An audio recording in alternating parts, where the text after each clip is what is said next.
move on to my rebuttal for arguments, let me clarify the characteristic of sexual minority and how it relates to AIDS.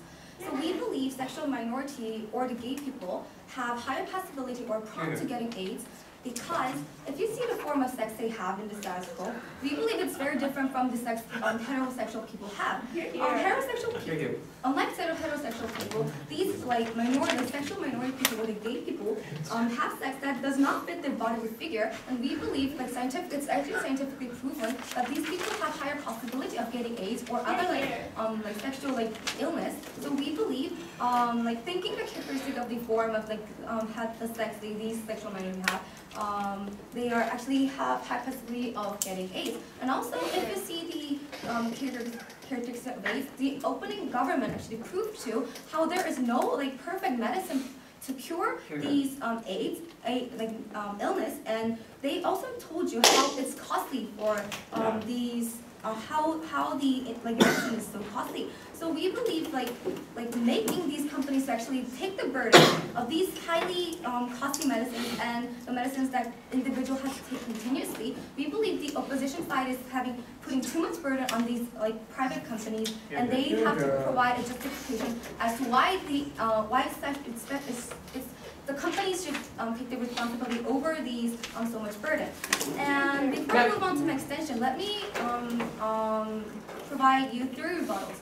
First of all, the opposition side said how companies can actually discriminate people who is drinking or smoking. However, they cannot discriminate people who is sexual minority. First of all, they said it's an assumption for the government to say that sexual minority has high possibility of having AIDS. However, they are also assuming that people who is drinking or smoking in the past or in the current situation is always going to smoke or drink in the future. So they have to prove as to why it's okay to assume to legitimize that they have to also prove why it's actually okay to assume that these drinking or smoking people is continuously going to smoke or drink in the future.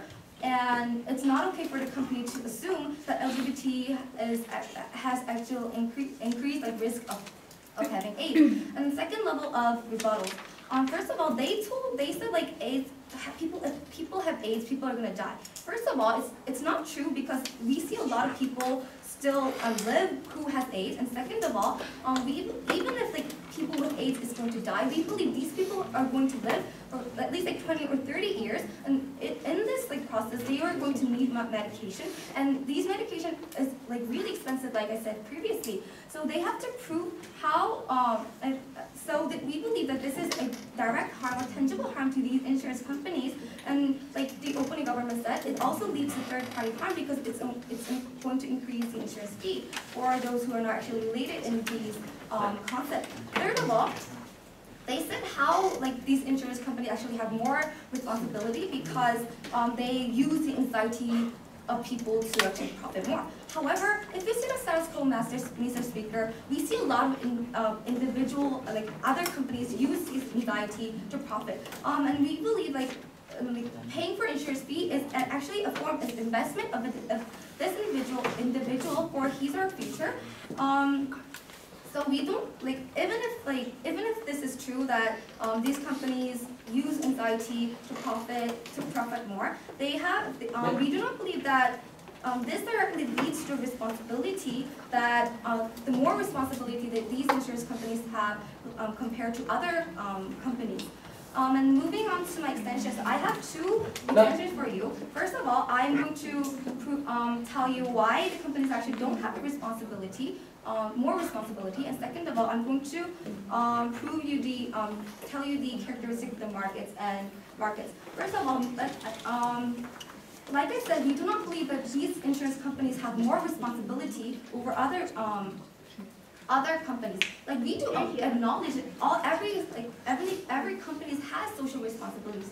Like I said, yes, we make these companies to pay tax, for example, environmental tax, and we do make these people hire a certain amount of disabled people. However, we make these companies to take the responsibility to an extent where it does not harm their exact benefit. And what the opposition side is doing is asking for these companies to risk their main goal, which is to maximize profit, by you're granting this big social responsibility, which is not true. So the government, one of the biggest burden for the opposition side is to prove why, especially these companies, have the responsibility, not the government. Second, I'm going to move on to my second extension.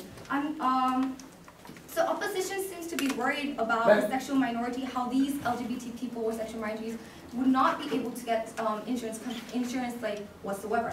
However, first of all, saying this motion, it does not mean that no insurance companies is going to accept these LGBT people.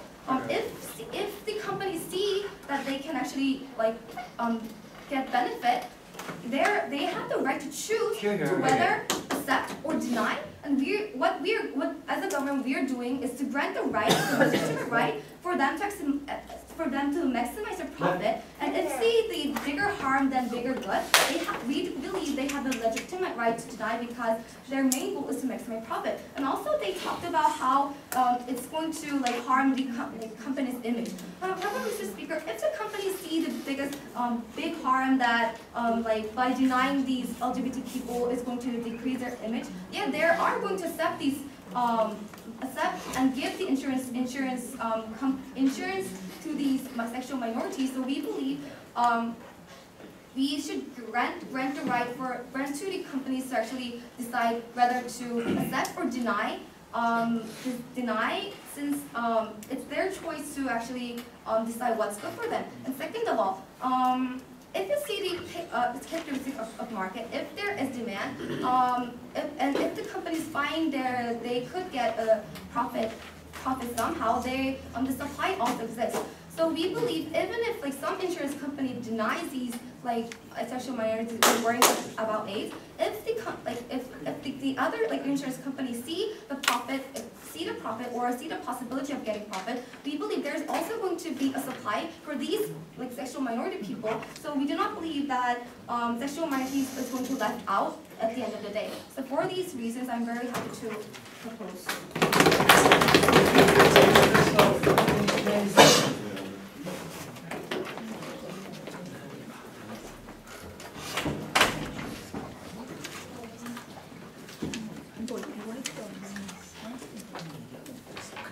All right, I thank the member of the government for her speech, and now I would like to invite the member of the opposition.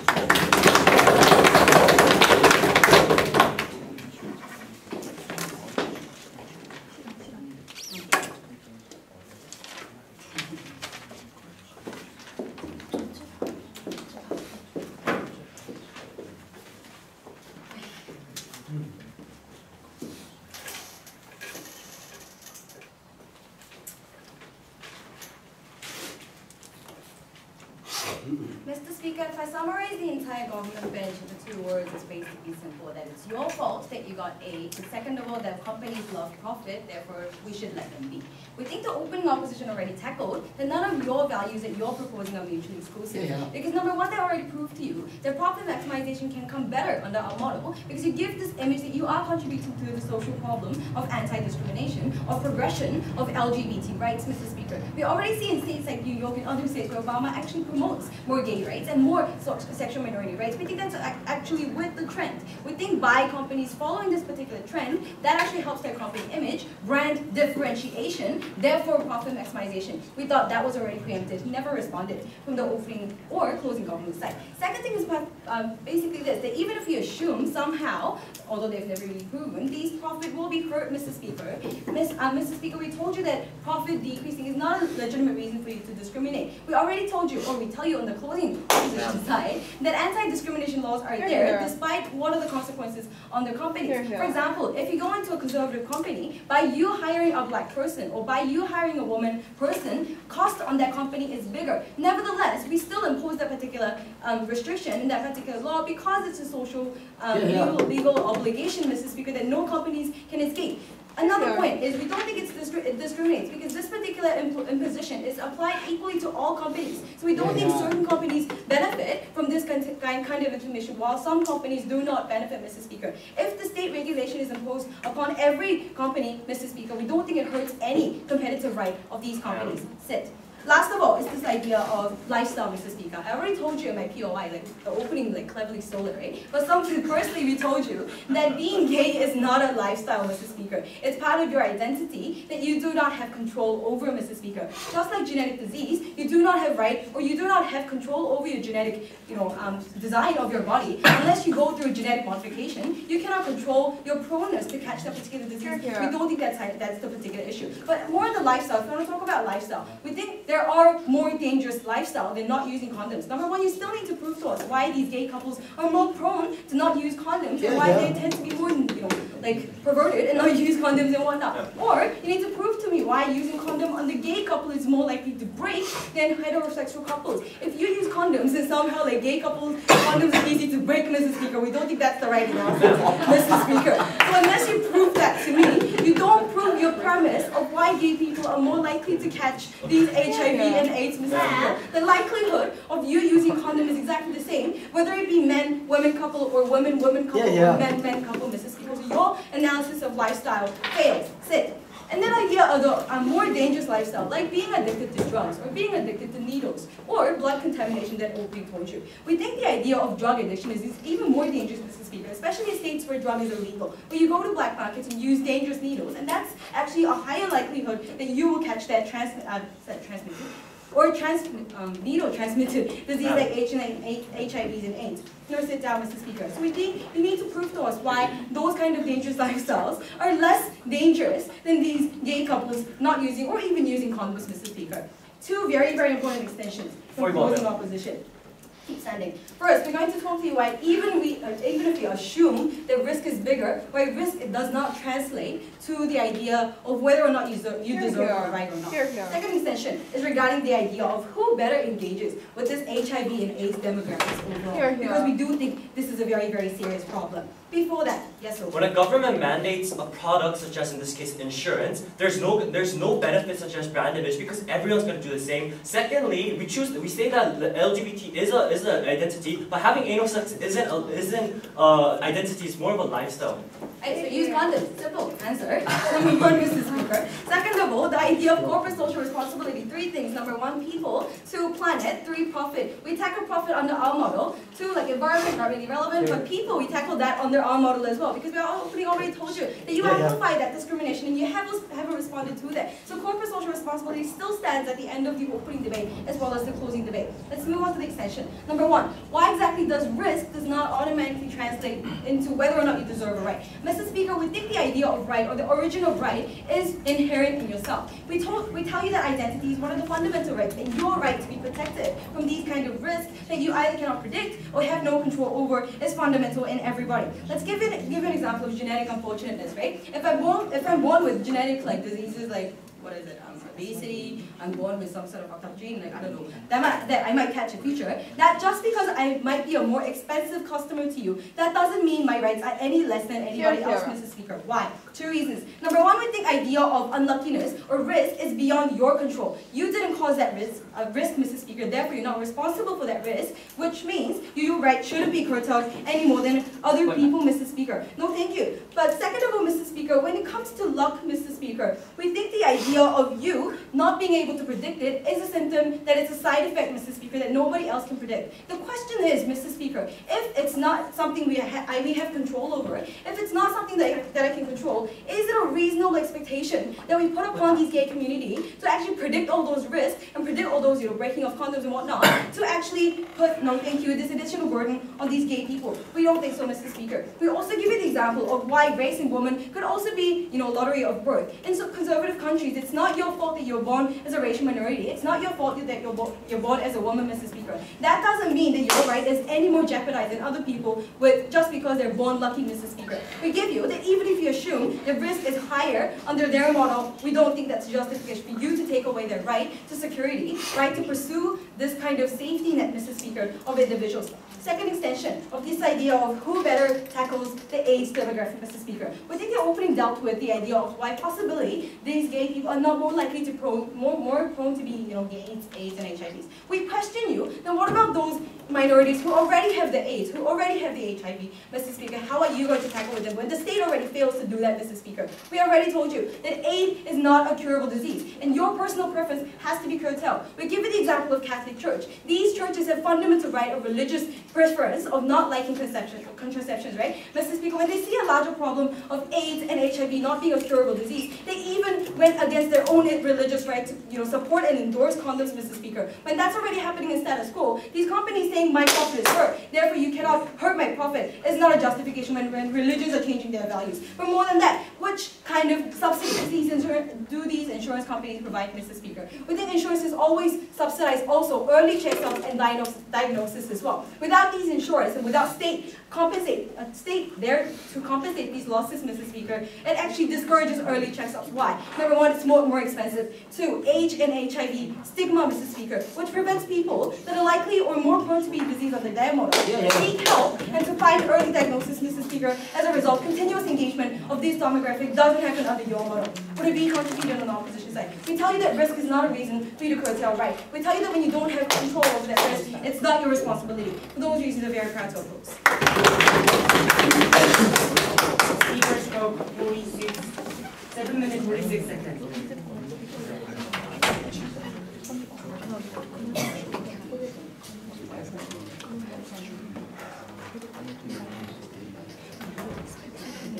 All right, I thank the member of the opposition for her speech, and now would like to invite the last speaker from the government, Governor Byun.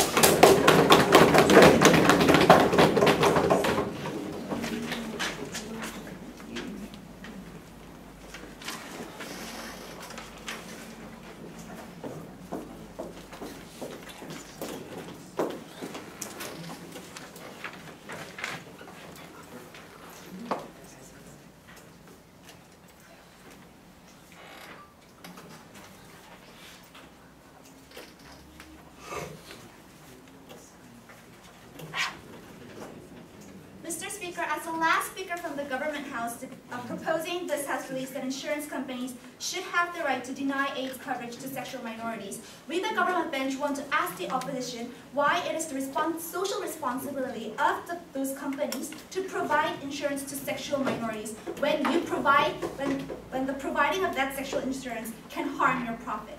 We believe that the extent of corporate social responsibility lies in the realm where these companies can seek for their own profit, lies in the realm when they can do the functions that they want to do in the economy. But Mr. Speaker, when we go to the policy and we go for the ideas that the opposition wants, we believe that this is a clear harm to companies' rights, a clear harm and a clear dodging of responsibility from the government sector simply because they couldn't provide the insurances. So, Mr. Speaker, I'll do two things in my speech. First, I'll go on to the rebuttals towards the opposition house, and second, I'll tell you about the clashes that I found in today's debate. So first, regarding rebuttals, I have 3 rebuttals. So first, about the health history and minority issue. Mr. Speaker, as our member of government has told you in her speech, she has clearly told you about assumption of a health history and assumption on minorities. Ma'am? Mr. Speaker, when they say that they can discriminate based on lifestyles, well, for say drinking or for say smoking, they're also assuming on the fact that these drinkers or these smokers will drink in the future, will smoke in the future. Based on that assumption, they discriminate these. Ma'am? Mr. Speaker, we believe that it's also legitimate for companies to assume on a certain fact and assume on their beliefs that sexual minorities are more prone and more likely to get HIV/AIDS. Based on that assumption, we believe that it's within the company's rights to discriminate and to assume and go on with their beliefs. And we believe that this is a very legitimate right that companies have. The second rebuttal is about gay. Now, Hyewon continuously told you how gay is not of a lifestyle, but something that you're born with. We have 3 responses. First, we believe that on the first level about like lifestyles and you're born with it, we believe that this concept is very controversial to begin with.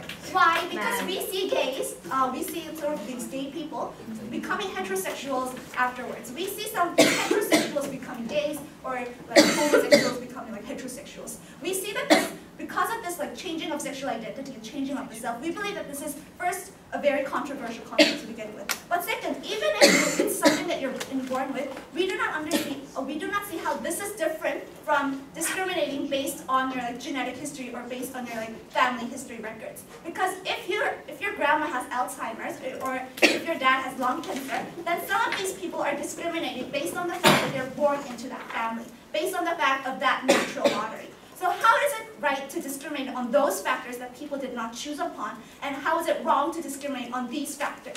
Not wrong to discriminate on these factors, Mr. Speaker. We do not understand the difference. But the third response is, why does the company have responsibility over these inborn, innate styles that they're born with? Mr. Speaker, we do not see any response and any justification that comes from the whole opposition bench. Now the third point of rebuttal. Now they've told you that because state failed, companies have to do it. But we do not understand why this has to happen.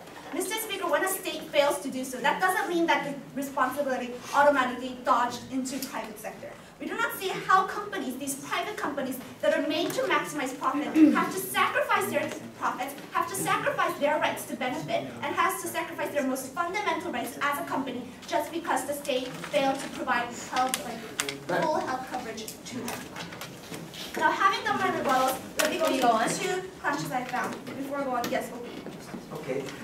We believe that government bears the responsibility because this is government's policy. And secondly, if you see people's scary faces and presume he's a gangster, do you deny them the rights to insurance because he's likely to get into fist fights? On first level, he said that. First he asked about how these insurance companies and the gangsters. Well, first don't understand how gangsters idea and how homosexual idea is really relevant because when we look at homosexuals, we have histories and Seung-Hwan described to you about the different bodily autonomy of these figures, right? So we believe that this answers their question. But on the second level, about state dodging responsibility. As if I've already provided a rebuttal about how companies should not bear the burden of the state sector just because the state failed to do so, right? If the state failed to do it, then let the state find a remedy for these minorities because it's not the responsibility of companies to provide healthcare for them, it's responsibility of the government to do so. Now let me go on to my questions. I have two. First about the extent of responsibility, and second about the how there will be market for these people. Now first about extent of responsibility. I have two levels of analysis. First, about the market and how they don't really have a responsibility. What came from Seung-Hwan was that because these insurance companies are based on this special market based on anxiety, they carry more responsibility. Now first, no, just because these markets are special doesn't mean that they carry more responsibility, right? Companies function based on human psyche, and all companies do. That's why we see clothing companies making certain clothes for these people because based on human psyche. We see so many companies functioning based on human psyche. So we do not understand how this insurance market is that different from other markets. But on the second level, even if there is some relationship, even if these markets are special, we do not see how they have to carry more responsibility when we see markets like private soldier markets or when we see markets as military markets, how these are closely related with national security and huge national issues. They are also treated as equal as other markets. So we don't understand a clear justification as to why these has to be differentiated. But on the second level about a state's role, now they've told you, we want to say that our government is more responsible because we allow companies to choose. We're not saying that all companies will deny it. We're saying that the government should give these companies the right to choose because what they're doing is innocent harm. What they're doing is harming third innocent parties. And we believe that a responsible government should give companies to grant the right to choose not to give harm to their innocent people. The second clash. Now, they continue to told why there won't be a market for these sexual minorities to gain insurances. I have two responses. First, as Seung-Hwan told you, she told you that if there always is a demand in the market, there is always some form of supply in her extension, right? Because if companies see that they can actually find profit in these sexual minorities regarding providing aids, then there will be a market, right? For example, we see moon traveling markets, even moon traveling markets emerging, but we don't have a lot of customers. It emerges because there is some demand for those people. We believe that it's the same within these cases. Even with high levels of failure, if the company sees there can be a profit, they will do so. The second response, they said that it's bad for companies because they will ruin their image. But simply, Mr. Speaker, companies are not stupid. If they think that they can make a good image making out out of providing these sexual minorities insurances, then they will do so because they think that that's good for their profit. So believing in companies and believing in governments and answering those fundamental questions, we believe that it's the Korean government that provides the most contribution to these schemes.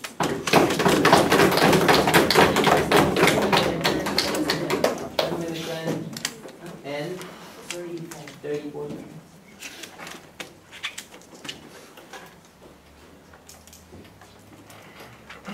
Alright, thank you, Government Whip, for your speech. And now let's hear from the last speaker of today's debate, the opposition whip.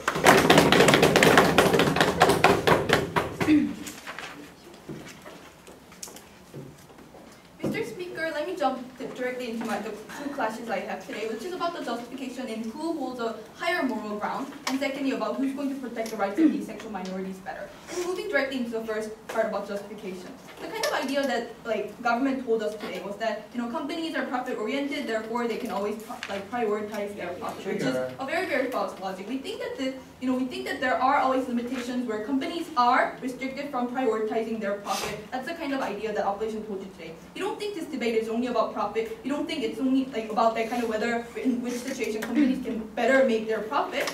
Our opening opposition proved us why it can be more profitable to those companies in terms of their images. But we further told you on closing government, even when it's not profitable to those kind of companies, why they should actually do it, why they have a moral obligation to do it. We first gave you the idea of anti-discrimination law, where already things like racial, things like race, things like gender, things like sexuality are always prohibited from discrimination or having a preference over those kind of ideas. We think that especially in conservative societies, if you're a woman or if you're a black person, you're always subject to more discrimination, and the companies, because of this kind of idea, may gain lower profit, but still they're banned from doing this kind of anti-discrimination law. But we also gave you the idea on the whole opposition bench. We challenged the idea that sexual preference is a simple lifestyle.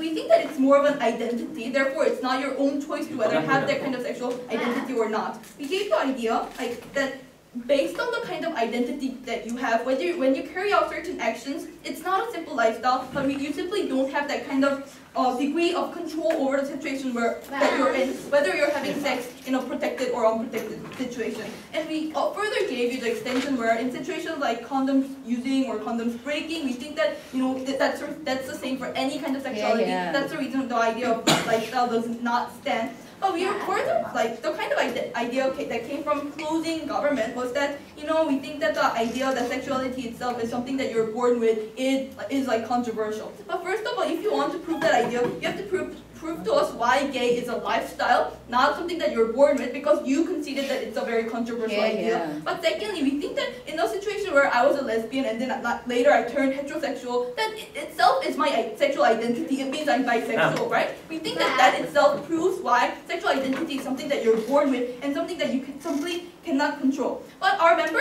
clearly gave you the extension that was not properly engaged with the idea that why risk is not a reason to curtail certain rights. We think that a right is something that is given. A right is something that is fundamental. For example, things like genetic diseases, things like races, things like sexuality, things like genders, things like looks, or things like even your IQ can decide upon the kind of life and the quality of life that you're going to lead. We don't think this kind of factor is a reason why you should have less of those kind of rights that you're born with as a fundamental human being. We think that just because giving you that right is expensive, that doesn't justify or legitimize why we should take the right away from a certain person. We further gave you the idea of unluckiness, why it's beyond the control of these individuals, which simply was not engaged in today's debate.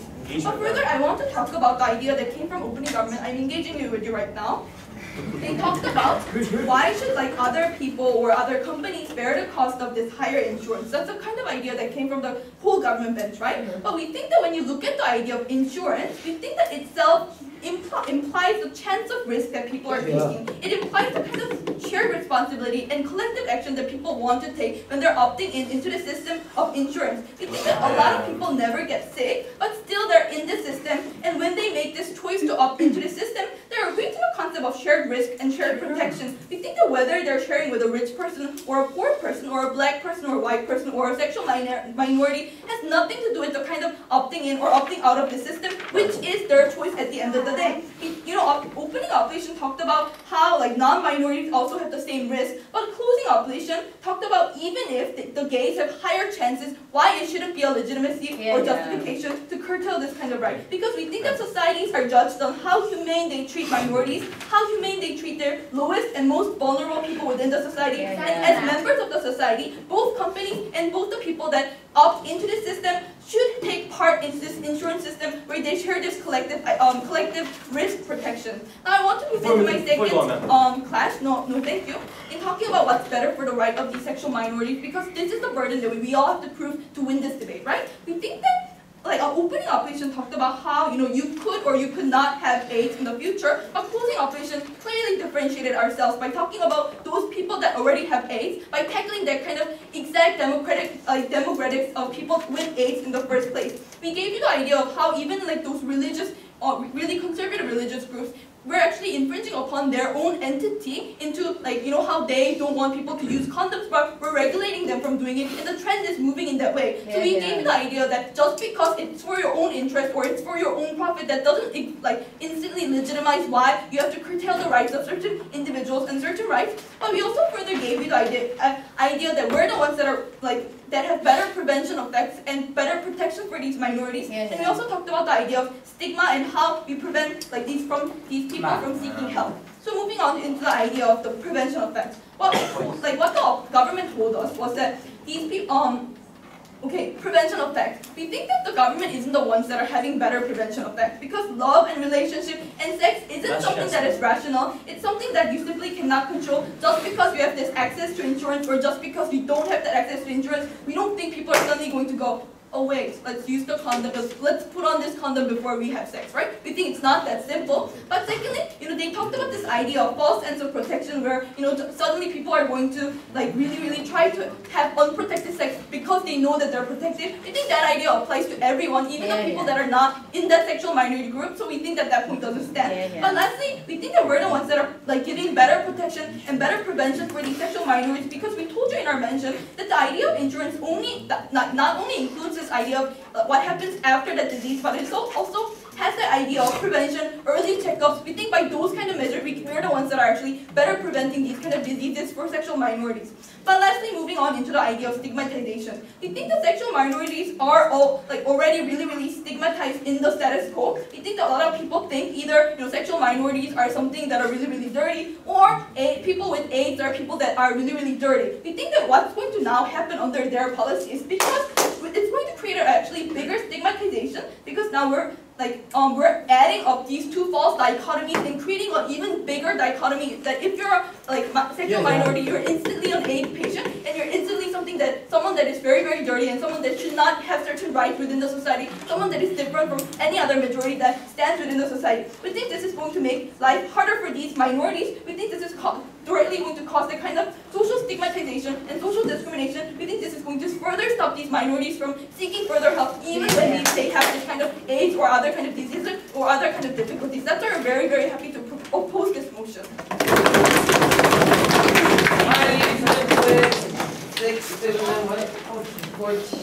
Alright, that concludes the debate. I would like to ask the speakers to cross the floor and shake hands, make up, be nice to each other, and go back to the auditorium.